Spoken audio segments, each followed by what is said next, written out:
Salam əziz dostlar, mən Ceyhun Muhammədəli, sənin məkanın Facebook səhifəsi vasitəsilə bugün yenə sizlərin qarşısındayım. Mən bugün daha bir gənci sizlərə təqdim etmək istəyirəm. O gənc aktyor Anar Rafiqoğludur, hansı ki onunla bağlı mən bir video rolik hazırlamışam ki, bu tanıtım video roliki demək olar buna.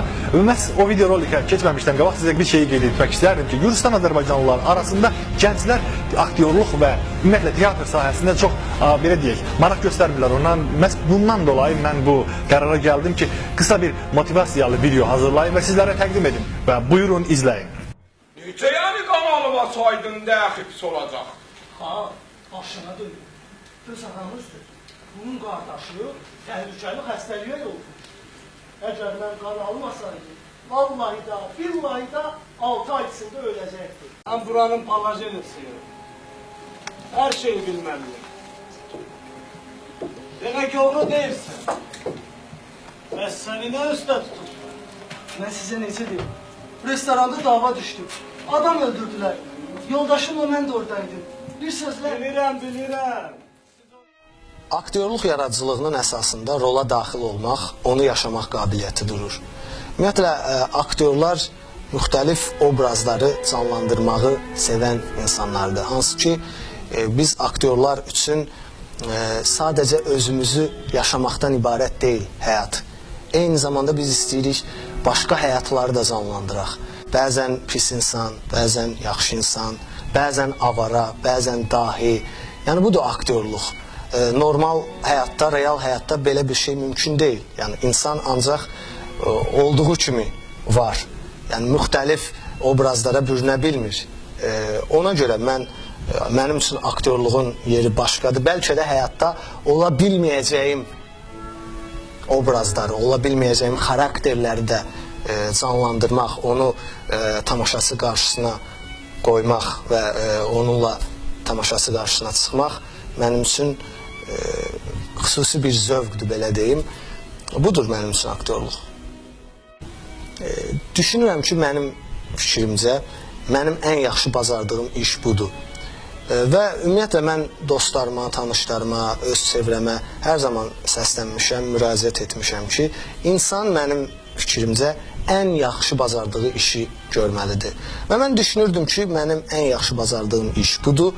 Ona görə aktyorluq seçdim. Həm də ki, müxtəlif obrazlara daxil olmaq, fərqli xarakterləri az əvvəl də vurğuladım, canlandırmaq mənim üçün xüsusi necə deyərlər, zövqdür. Ona görə mən aktyorluğu seçdim. Deməli, aktyorluğa, teatra, hətta kinoya da deyərdim. Mənim uşaq vaxtından marağım var idi.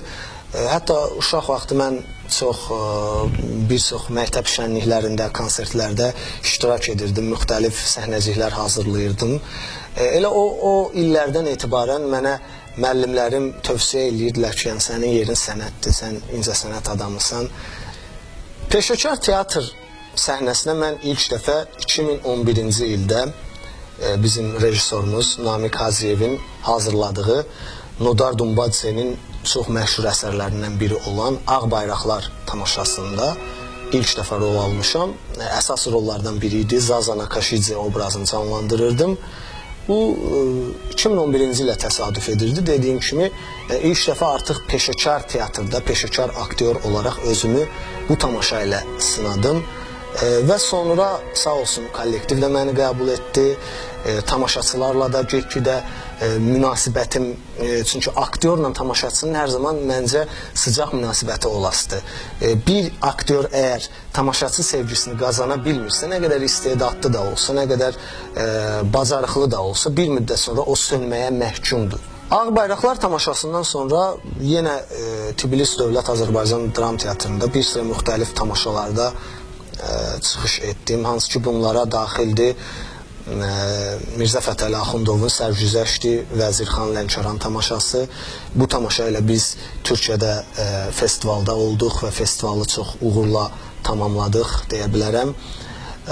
Daha sonra Turgut Özakmanın, türk yazıcı, dramaturg Turgut Özakmanın Divarların o üzü əsərində mən çıxış etdim. Sonra teatrda qısa bir mənim fasiləm oldu. Bu tamaşalarla bərabər mən artıq düşündüm ki, fərqli sahələrə də əl atmaq lazımdır. Çünki mən sadəcə necə deyirlər, özümü dram aktyoru kimi sınamaq istəmirdim. Mənim uşaqlıqdan bəri komediyaya çox böyük marağım olubdu.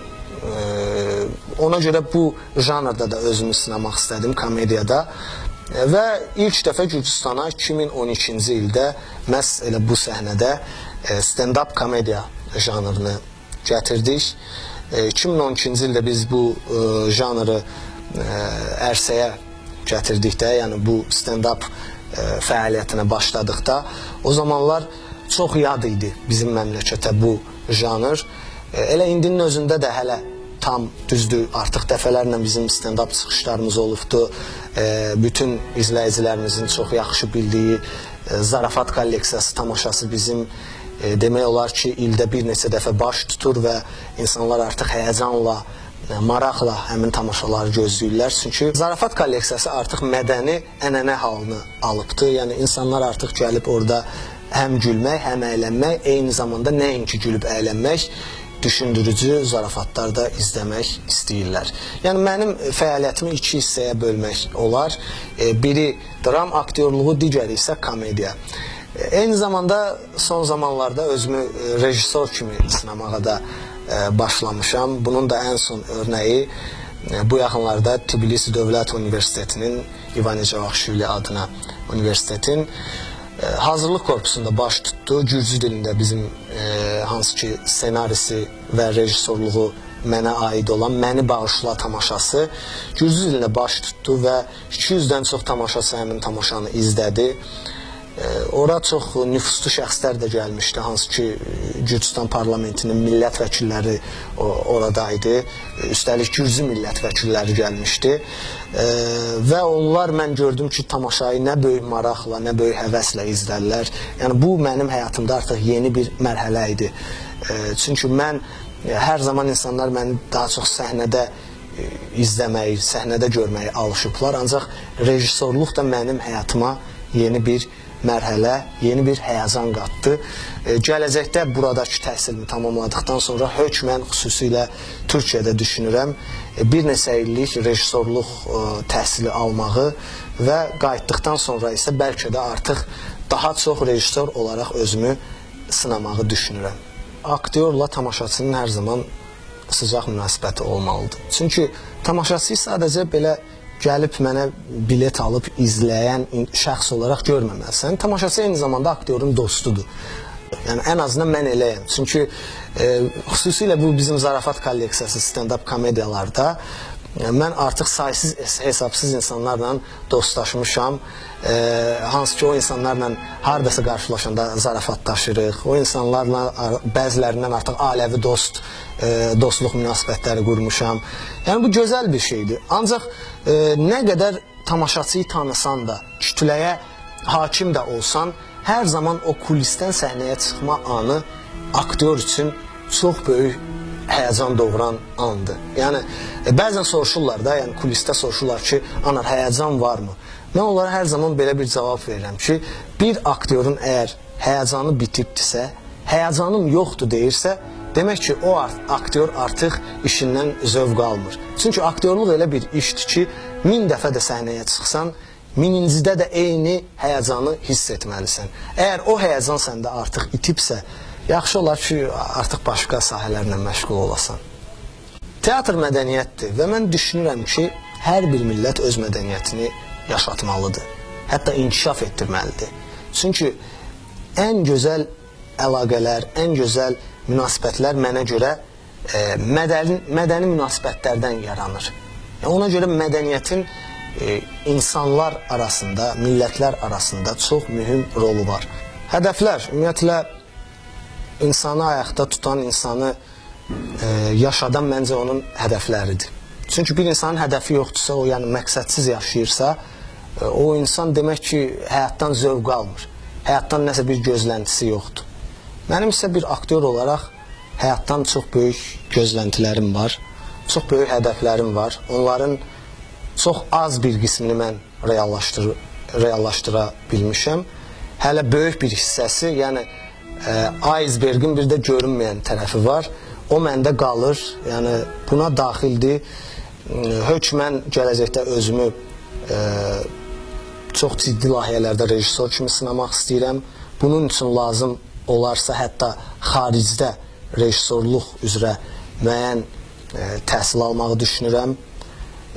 Və daha sonra əgər xaricdə təhsil alsam, qayıtdıqdan sonra Gürcüstanda bir neçə bədii filmlər çəkmək istəyirəm, hansı ki artıq ağlımda müəyyən dərəcədə nələr çəkəcəyim var, bunun planı var, nələr çəkəcəyimin. Ancaq bunun üçün, yenə deyirəm, təcrübə, bunun üçün zaman lazımdır, bunun üçün şərtlər uyğun olmalıdır. Mənim ən böyük, dediyim kimi, hədəfim təhsilimi tamamlamaq, təhsilimi tamamladıqdan sonra isə daha böyük işlər görməkdir. Hansı ki, bu sadəcə teatr və eləcə də stand-up olmayacaqdır. Buna daxildir eyni zamanda kino. Və beləliklə də verilişimiz bununla da yekunlaşdı əziz tamaşaçılar və siz Sənin Məkanın Facebook səhifəsini izləməyi unutmayın. Çünki buna bənzər videolar tez-tez yüklənəcək və yeni-yeni gənclərin simasını sizə təqdim etməyə çalışacağım. Sağ olun, salamat qalın, gəlin görüşlərə qədər.